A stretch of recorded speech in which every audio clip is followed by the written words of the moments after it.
Welcome to Qyrus Unscripted, a podcast by Qyrus, bringing you unscripted conversations at the intersection of AI, automation, and modern software quality. No buzzwords, no fluff, just real talk about what's actually shaping the way software gets built and tested today. Today's host is Ameet Deshpande, EVP of Product Engineering at Qyrus. Ameet drives our core engineering roadmap and product vision, focusing on how intelligent agentic workflows and AI-driven systems are reshaping the entire software delivery lifecycle. He's sitting down with Venkata Satya Prasad, principal architect, a deep systems thinker who leads the architectural foundation behind complex enterprise platforms and scalable test infrastructure. Hi, welcome to Qyrus Unscripted episode 4. Today we have Venkat. Venkat leads all our testing effort. So he is our first user, to be precise. Yeah. So he's responsible for testing the testing platform itself. Right. And with more than 20 years of experience, and it's quite exciting, and I really love talking to people who have a long experience when it comes to testing, because I've pretty much seen everything that, the whole evolution basically, right? So right from the days of manual testing all the way now to AI, so multiple waves that have come and gone. So we'd love to deep dive about some of those aspects and also discuss with Venkat what does the future hold and what should be testing focused on and what should testers be doing right now when we're seeing so many things. So Venkat, first of all, welcome. Thank you. Let's start with the beginning, right? So sure. It's been more than 20 years now that you have been doing testing. If you have to kind of recall that and start from the beginning, from manual days, can you talk about how you got into it, what kept you going for so long, and what are some of the things that you have experienced? Yeah, I think saying 20 years multiple times make me feel very old. But definitely, yes, I think, it's a long journey and it has taught us a lot. I think from where it started, QA to what it is today, I think there is a phenomenal shift in the way people are looking at it, and the importance of QA that has grown over a period of time, and the number of transformations that happened over a period of time in the QA space. I'm sure that that's definitely is a big thing. So to start about my journey from the college days, when I was saying, I keep hearing these words, software testing tools, automation, apart from a lot of development terminologies, these are like very, very heard things. So we said like, okay, why don't we have multiple skills? We did some training on that time. The popular tools like QuickTest Professional, WinRunner, LoadRunner, we did a course on that. So probably that's one of the reasons I think it landed me into a software testing job, where somewhere like software testing was not seen as a very popular area. Yes. But I think that's the first opportunity, and definitely I think there is no regret. Like 20 years staying in the same industry, same domain, I'm sure like we had seen all the highs and lows of what happened during that time. So yeah, I think completely enjoyed the 20 years of working with QA. Right. So I think it also, tech is one such field, right, which evolves very rapidly, and you have seen the waves from, starting from manual testing, we used to write test cases. Those were the days when we used to get Excel templates and then you write, like you literally type things out. Exactly. And from there we got into automation, especially around starting with, QTP, which became popular, as you said. Then comes all these aspects about objects, and QTP had something called as object spy, and those are the things that still haunt us in terms of locators and everything.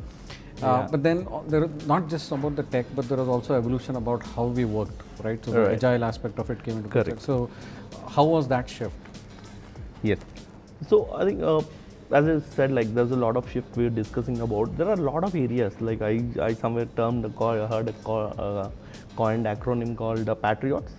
Like it starts with the process, how the process has changed over a period of time. We started with waterfall model, like where testing is seen as something at the end of the phase. Right. You're not invited to any of the initial phases. Yes. To what we see right now with agile coming into picture, now within 2 weeks we are delivering something. Right. So that has changed a lot in terms of people, the way people are thinking, the way people are looking at quality, and in terms of delivery, the pace at which things are getting delivered. Right. So that is one thing. And you also look at the timing. Earlier we see that testing as something which starts at the end, but now with these changes, like now shift left testing we are talking about. We are also talking about shift right testing. Do testing when needed. Right. Do shift left testing where is needed. Don't do something which is not needed on the right left. Do it on the right. So there is a lot of shift around that as well. Right. And we can also talk about how a manual tester, the roles have changed over a period of time. Right. A manual tester to an automation tester or a SDET. Then now we are talking about a eval specialist, or we are talking about AI engineer. Right. So there is a predominant shift in terms of how things went. Right. So it's interesting enough. You spoke about shift left. So there's a lot of these phrases that were coined. Like one of the favorites that I had was, we used to use this in the slides. We used to call it shift left do right. So I said pull testing as early as possible in the life cycle. Right. Basically, it also meant involve testers as early as possible in the life cycle, so that more testing happens earlier. Correct. I mean, some of these were very basic things when you think about it right now. Like involve testing earlier so that they understand what's going on. The testing teams understand what's going on, and then so that they can start testing earlier, so that you don't find defects towards the end of the life cycle. Correct. But it was also more of a cultural aspect, right? Like as to why this happened. So do you have any anecdotes on how you dealt with situations like that? Like how did you insert yourself into, like where you were trying to do this, saying get us early into the life cycle. Early into the life cycle. Did you find any? Do you recall any such things? Yeah, see, definitely there is a lot of pushback. Being from the product, being from the development teams. Whether QA want to get in earlier, because it's not that intentionally they want us to go back, but there is no clarity for them. Right. At that point of time, so the requirements are not clear. So maybe sometimes we feel like waterfall model is better because the requirements are more clear. At least to a point. Right. But what happens now is like with the pace at which things are going, sometimes when the product is not very clear about the requirement, they say hold on, like there is a. So that's where what happens is some of the delivery issues that we see right now is also related to that, because things are delayed from from the requirement phase. We are not able to stick to the timelines. So it's a constant debate of whether it's your problem, our problem. Right. But yeah, so definitely I think that's something. So I think in many, so there is this word called anti-pattern, which many people in testing would not get it, or maybe even now there is a lot of confusion about what this term actually means for many people. So basically, it's like on the surface what we are thinking looks correct, but actually when you look at it from a long-term perspective, it is wrong. So it looks like a right pattern, but actually it is wrong. So those are like, so as you said, so many people, even testing teams did not push back a lot, because why get into areas that are like even the whole system is unsure of. Correct. Like during the early phases. I agree. It's always easier to when everything is set, I'll just come and write my test cases and get out. So that was kind of easy, but that was kind of an anti-pattern, because what if somebody missed something, what if something was built wrong? And then towards the end, you are now rushing, only 10 or defect comes up. And then you are raising, then it turns out that there was, fundamentally the requirement was wrong. Like nobody had thought about it. Correct. Yeah, I mean, completely agree. But I think it's not, again, as you said, like it's more of a culture thing. Like there are teams which were doing that. There are teams which were not doing it. So basically, the main reason here is like, it all depends on the skill set. Again, I mean, I'm trying to bring a different concept. So skill set of people, whether they are capable of looking at API testing, understanding the APIs, or whether they're capable of understanding the visual concept of it. So it's exactly, sometimes like it is about skill set, like why people are not actually going and looking at, in the right direction, even before things are ready. But I think now there is a lot of shift right now. We are talking about shift left testing, and now we're talking about writing your API test just with dummy APIs being there. Right. Or writing your skeleton for UI test, just having basic UI. Right. So to sum it up, what you're saying is it was a combination of multiple things. One was culture to begin with, yes, because definitely. Pretty much the whole industry was evolving from agile to DevOps to cloud and so on and so forth. So hence, there was no set pattern for testing per se. But then it all depended on how mature a particular organization is in terms of involving testers early into the life cycle and so on. And also there was technology thing, right? So the skill sets, there are different silos, like somebody's doing automation, right? So somebody is doing performance testing. Performance testing by default was automated, right? And security and so on. But what was your first encounter, like a real encounter with like hardcore automation? And how was that, right? Shift, like did you see it, was it along with the industry, or like do you recall anything where you kind of switched gears and say, okay, now automation is everything? No, I think in my case it's like we started up with automation. Like as we discussed, QTP was the first tool, and we were working for one of our US customer, insurance-based customer. So where we have a proper setup, and I mean there are a bit funny things when you think about now. Like we used to have a server in a server room. We used to have a laptop sitting down, and where the test keeps getting executed, where the cloud evaluation was not there. Environment was a big thing. Like getting an environment is a very big thing at that point of time. So I think we got that opportunity to start with QTP. So I think I think there's a lot of mentorship that really helped us to understand the need of automation, and especially talking about the need and what I mean. Basically, I think one thing I heard about is that 20% of effort is what you're writing your test. That's 80% of it goes into maintenance. I mean, it sounded very dumb like when I started. But over a period of time, when I started looking into it, it's absolutely correct. Like, oh, now I see why I was told by mentors that way. I see there is a lot of maintenance coming. Sometimes it's very difficult to maintain. Now it's a decision about whether you maintain or whether you to write a new test. So But that's quite interesting, because it also goes back to, like, you ask a question, why do you have to? I mean, whoever said that was right, and that's kind of carries forward even now. And I think now that problem is amplified because more changes are coming to an app. Like what we used to see happening in a month is now happening in a day, or less than that, in fact, because AI has just kind of taken it to that level that I can simply spin up or like keep spinning out features left and right all the time. But when you think about it, do you think when you look at the maintenance part itself, was it also due to the fact that the applications that were built were not designed for, like, testability was never a fact? Really Exactly. assessed, right? I would 100% agree to it, because I think the way the applications are developed, they are not developed with an intent of getting automated or like make it automation friendly. Automation as seen as like as a different role. Their job is to automate. But like, are we developing an application that is suitable for automation? So that's something that missed. But I think off late with a lot of understanding, improving the understanding, and with a lot of this AI coming into picture, a lot of the recent developments that are happening, either mobile apps or web apps, I'm sure they are being developed with automation as a primary focus. Right. So I think that is where, and we have seen this experience as part of building the product as well, right? So people, it kind of is funny when you think about it that healing is considered as one of the key features in many products. But again, it's one of those anti-patterns. So ideally, if the testability of an app is high, then healing more than likely is not necessary, because you already know what's the locator going to be, and then your application itself will be always reliable in terms of its locators and stuff. Correct. But now switching gears, how does it feel, or what is your experience of now that leading QA for a testing product itself? So what are some of the changes in thinking that you had to bring?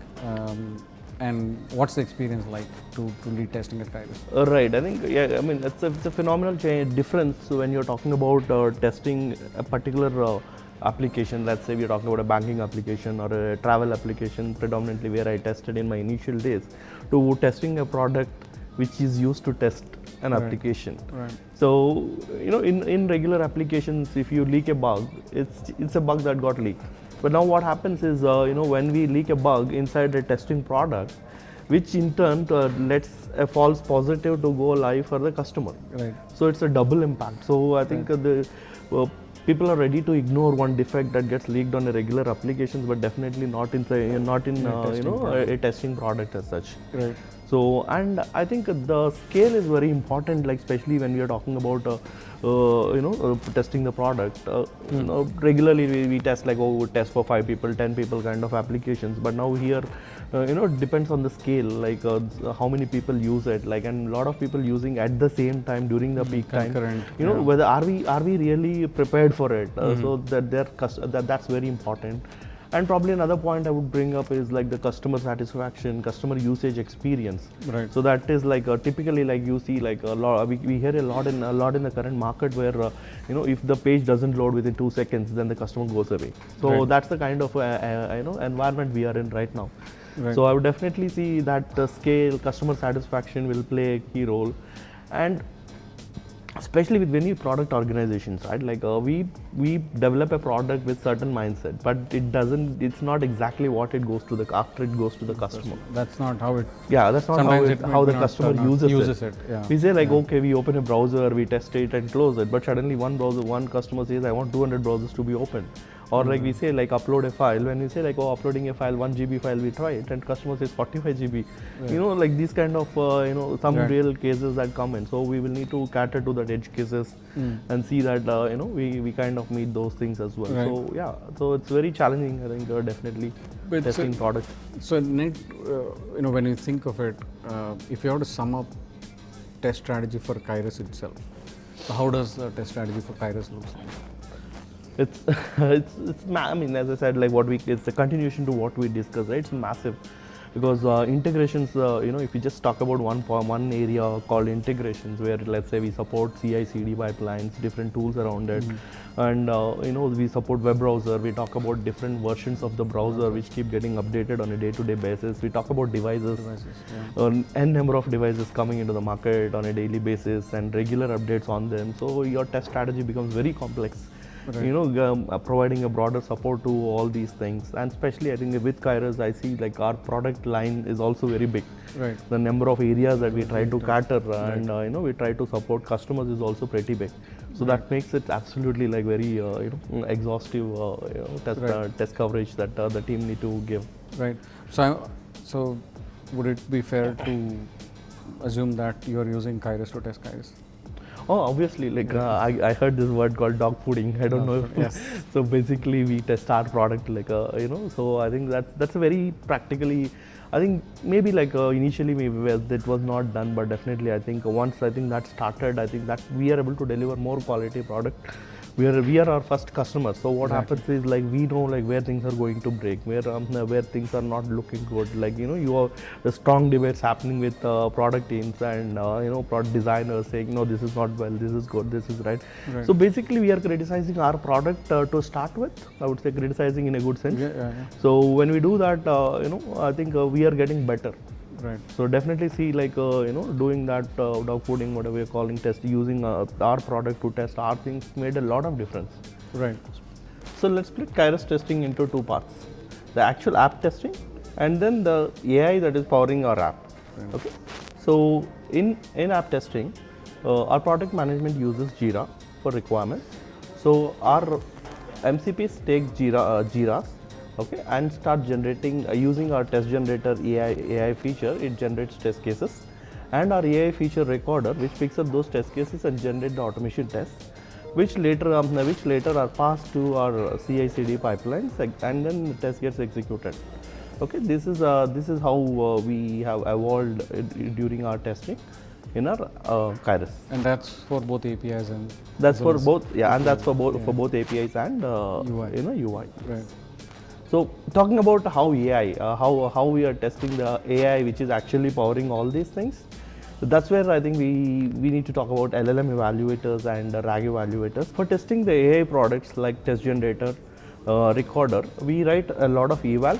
These evals give us about the predictability score, is there any duplication, and how efficiently we are able to generate the test cases using our test generator plus.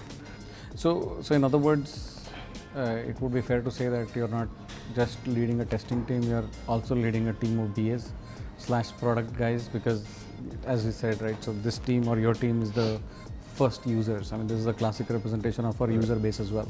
So you're kind of playing both the roles where not only you're testing and ensuring quality, but you're also giving enough feedback to the product teams that they can improve the product over a period of time. That's essentially what your team is doing right Yeah, obviously. Like I think I mean, we can't segregate it and see as a testing team, Right. because I think the way right now we are in is like it's QA or quality is not one stream responsibility anymore. Right. No, it starts like everybody should be involved. I think QA plays a major role. But it's like everybody is involved in the chain. So definitely, I mean, there is a lot of collaboration needed to get a product out with a lot of quality. Right. Right, with quality. So as I said, like there are a lot of debates with product development, testing teams. So Really, basically, yeah. that's about it. Right. So let's address the elephant in the room. So how has AI affected the work aspect, obviously, and as to how you test Qyrus, and also what do you think of AI as a career tester, as someone being in testing for such a long time? What do you think is the effect of AI on the overall testing industry as such? All right. The first thing that comes into mind is my job safe? Right. I mean, this is something that coined like for everyone in the world. I mean, everyone in the world. It's not just with I would say like software testing, but it is like people across like it has made such a big impact. Slowly, I think I see it settling down, but it's not that it's going to go back to ground zero or something, but it's definitely settling a place where we should start embracing it and start using it as a fellow colleague, and start taking advantage of what we can make from the AI, and deliver much better results, or like lot more. Okay, so from the testing perspective, there is a lot of changes that happened. Like so, traditionally we were doing a lot of writing of manual test cases, writing of automation. So with the advent of AI, I think we are able to generate test cases automatically. We are able to write some of the automation script automatically. Right. However, there is a human angle that is still required. So because when you ask AI, it can generate you like hundreds of test cases. Again, like what is relevant in it, how much is relevant is a human angle that need to be. Similarly, when it comes to automation, it generates a lot of automation scripts with no go, where we used today months together to write some of them. Right. Okay, but there's a small angle of human angle that is needed, where you need to look at the whether it is right, like is it doing it right. So I would say like probably 30-40% of effort that we used to keep kind of reduced with AI coming into place. Right. But I think I'm sure like we need to take that as an advantage and start doing more and delivering more. I think, as we or move else, forward. yeah. But I think the other angle to this is also the fact that, see, one is the productivity. I think there's no doubts in anyone's mind that AI is a massive productivity tool. But as long as you're doing the right thing, that's what matters. I mean, sometimes you can look productive or feel productive, but you're doing a completely wrong thing in the wrong direction. But one of the things I think even from a testing standpoint is we were evaluating application quality. Right, in the sense that, okay, if I'm able to log in, okay, whether login works fine or not, whether fund transfer works fine or not, and so on and so forth. It was like very focused around the functionality of it. But now that most of that is being built by AI, then it's no longer about the functionality per se. Yes, I mean it is there, but AI is equipped enough to kind of run it on its own to say if it was asked to build a fund transfer or a login, it knows, and it also knows how to validate. Correct. So it can do obviously self-testing. Right. But I think slowly it is becoming, quality itself is turning into not quality of applications, but quality of decisions. Exactly. So what is the decision that AI is taking? So where it has to place the button. I'm just taking very simple UI testing perspective. So where it has to place the button, what should the button read, what it should be its label, what should be the color, right? And then the layout of the pages. So it's all decisions being made continuously by AI. So what we are essentially checking now, or we should be checking now, is not the button, whether button works fine or not. Correct. But it's mainly about the decisions, right? So anything on that, like as to what you think now the testers should start focusing on, as to when most of these apps are getting built by AI. So what should they be focusing on, as to what should they be focused on testing? Definitely, I think the definition of quality has changed. Like earlier, like is it functionally working is the definition of quality. Right. Now I think that has become a very small portion of it. People assume that functionality is going to work. It is tested, if functionality is going to work. But the other aspects of it, right? be it performance, be it the user experience, be it the security, be it like accessibility, like all these are coming, like now quality definition encompasses all these things. Yeah. Yes, also as a testing team now, it's not that like, oh, I focus only on this, I focus only on this. Now it's all, as a group, like I think team should be considering all these things to say that I have delivered a quality product, not that, the key metrics is not that the number of bugs I would have logged. Right. Now the number of now like we talk about how many bugs we are leaking into the into the production, and how we are monitoring after the product has gone live.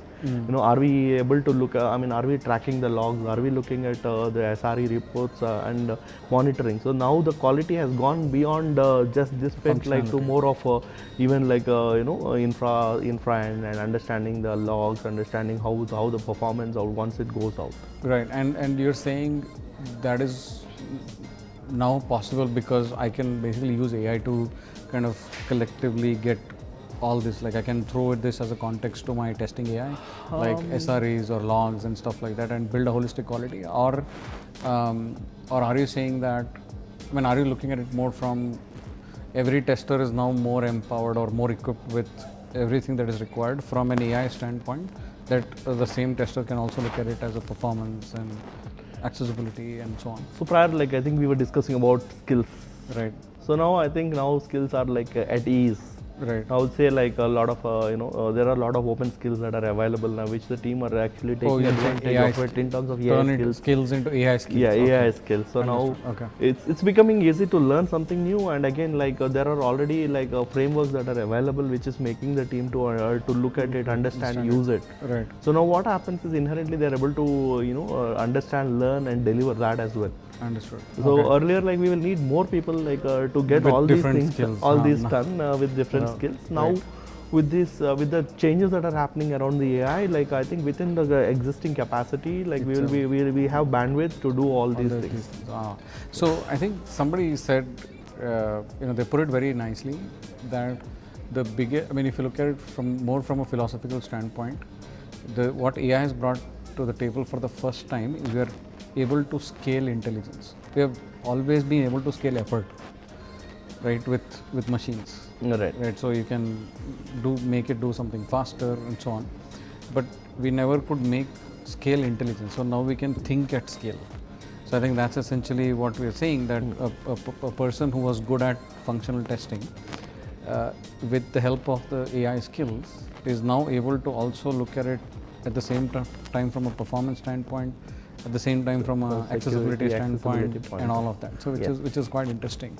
So that also brings this point about leadership right now, right? So like someone as senior as you, has that changed in any way considering AI? Like you spoke about when you started, so there was mentorship. Some of your mentors spoke to you about how maintenance is important, right?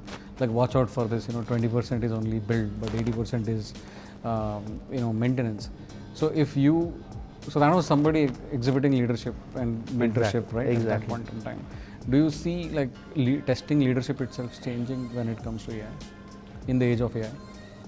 Definitely, yeah. I think now the senior roles have a major role to play. So now we are talking about a lot of this AI, which is I think it is kind of doing most of the job which a junior tester can do. Let's take it that way. Right. So now I think with the senior testers or like the senior people who are looking at is the main role is like one is they moving into the judgment role, like basically looking at the reports, making the judgments whether that's right, wrong. For example, like we talk about a sign-off process earlier. I remember like there are documents which manually sign to sign off. Yes. So now we're in an era where like we are talking about look at the summary report that AI just generated of the overall execution. Now go and you take a call. Right. And again, like earlier, it was just like one team who's supposed to take a call whether we are signing it off or not. Now it is not the case, right? Now we are kind of pre-building, like okay, this is what will be tested, this is what will be tested. Okay, now it's the open decision, like executives can take a call, okay, are we in a state to sign off or not? I come to let's say I'm at like we have 4 outstanding issues which can have a business impact to the customer. Now we are in a juncture where we need to take a call whether this release should go or should be taken back. Like you have enough information. Right. So all this is all possible. Like with so that's the senior people has moved from what they were doing to the judgment roles, and now the people who are actually working on the base, now they're taking advantage of the AI, getting the base work done, and now they are doing much qualified work, which is adding more value, and addressing the new definition of quality. Right. So I recall this thing. I used to fight with many of the people who used to produce reports in the past. That how did a testing report look like? So I have 1,000 test cases. 970 have passed, 30 have failed. So today is the last day of the release. So okay, now you decide. That means nothing. If you think exactly. What if those 30 are the more critical ones? Correct. So you cannot make decisions based on some numbers. Correct. So you have to have some insights into it, like what those 30 actually mean. Correct. So I think what you're essentially saying is you can now build or generate pretty insightful reports which go beyond numbers. So it's not about whether that is 30. So you can take calculated risks, right, in terms of, like as they say, reading between the lines. It's not just about 970 and 30. It's also about what does this mean from a business standpoint. I think that's where you are essentially saying senior leadership or testing leadership is kind of moving towards where we're able to produce a lot more data, or more insightful data probably, I would say, than just presenting some number saying here is a report and then you decide whether you want to go live or not. Exactly, I think that's what. I think now this number of test cases, number of pass fail, I don't think are adding a lot. It's not that they're not adding value; they still make sense. But I think that itself is not the decision-making factor. Right. So understanding about the business impact of those issues, and what kind of impact that it can create. Is it a negligible impact, or is it such a risk that we can take? In order to go try an A/B test and see how it works with the customer. So basically, we are now able to extract a lot of insights. Probably we are getting more time to actually spend to extract a lot of these insights. Right. So that makes it more, it's a completely different ball game. Now I think we are trying to analyze the product more better, reach more customers, and we are also able to take calls. So definitely, I think there's a lot of difference. That's probably one of the best things that has happened to testing as well, in terms of AI affecting the quality, and the reports and so on. So finally, if you were to wear a hat of a mentor, and you see there's still thousands of people who are coming into want to do testing and choose testing as their career, what would be some of the practical advice that you would give them if they are entering today? Right. So, if we agree or not agree, the reason people used to come into an automation is because I don't want to program. Right. I have knowledge of, so there are multiple, I have personally seen friends completely not sure of program. I go into infrastructure or wherever there is no coding machine where there is no coding in fact. So even now the DevOps comes into picture, they have to write a lot of coding, that's the difference. But so definitely learn coding. It's not that you want to become a master of it, but at least you should be able to read and understand what is happening. Because now without coding there is nothing right now, and coding has become cheaper. I would say it's easy right now with little effort. And I think basics are very important, be it your programming basics or the basics of testing. Because we're talking about guiding the testers. So it's not that QA has come. I have let's say AI generating all my test cases. Why do I need to understand my boundary value analysis? Why do I need to understand my equivalence partitioning? So that doesn't work. With AI, you should have your basic concepts. Then, you will be able to take advantage of it. If you're saying I'll just take advantage of it without understanding the basics, I don't think it's of any help. Right. So it's also something that is applicable to any industry for that matter. Stick to the basics. Yes. Make sure your basics are strong. People can't, I think off late, I see this as again, as you said, anti-pattern, right? So I'm just trying to bring the same thing. So now a lot of these newcomers, people who are coming out from the colleges, see okay, I have AI, I can do the coding, which I think is a very serious. In fact, we are talking about a lot of advantages of AI, but the seriousness of AI, if you look at the disadvantages also. So people are assuming that okay, things will work. I don't need to understand what design patterns are. Okay, this is generating a code for me. But again, as you said, like it's across the industry, people have to stick to the basics. They have to win. Then only they can take advantage of AI. Right. That sums up very nicely. So Yes. stick to the basics. The core of testing is about end user. I think so the way we are writing test cases some time back, now what's going to be the future is all about AI applications, Right. or applications using some sort of AI. in them. So basically, there is no go that you can't avoid AI. That's the understanding. So basically, you have to understand how you test AI, Right. how to test right evals. Right. Evals is going to be the future. I'll say like you have to start writing a lot of evals and testing a lot of AI applications. When you say like you should be using LLM evaluators, the RAG evaluators, like So basically, I would suggest the newcomers to definitely learn AI, embrace AI, use it as an assistant, and definitely you can excel in the world of QA. So to sum it up, what you're saying is stick to the basics. First of all, understand all the basics that are required for testing. Correct. And generally about app building and stuff like that. Then use AI for everything, and then preserve your human judgment and act like an evaluator of AI as opposed to leaving everything to AI in terms of testing. So that's a great insight, Venkat, and thanks for joining us. Thanks so much. It was a great chronicling of your journey, and then thanks for spending time with us. Thank you so much. Thank you.